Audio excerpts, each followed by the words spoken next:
এই মিরাজ তুমি অনেক ভালো খেলো, তোমার জন্য আমাদের অনেক দোয়া। অনুষ্ঠান শেষ করে মিরাজ যখন বের হচ্ছিল তখনই পেছন থেকে এক মহিলা ডাক দিয়ে মিরাজের মাথায় হাত বুলিয়ে দিয়ে দোয়া করলেন।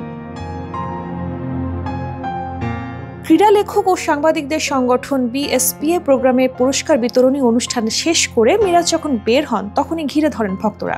একে একে সবার সেলফির আবদার। মিরাজও হাসি মুখে আবদার পূরণ করলেন। তাড়াহুড়ো করে বেরিয়ে যেতে চাইলেও ভক্তদের জন্য আর যেতে পারলেন না। সবাইকে ছবি তোলার জন্য সময় দিলেন জাতীয় দলের cricketer Mehedi Hasan Miraj.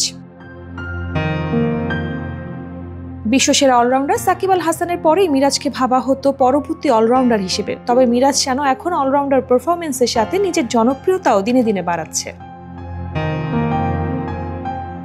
Sports person of the year Mehedi Hasan এদিন অনুষ্ঠানে নিজের সহধর্মীকে সাথে নিয়ে আসেন। ক্রিকেটার মিরাজের সাথে এদিন পুরস্কার পেয়েছেন বাংলাদেশের তরুণ গতিময় পেসার নাহিদ রানা।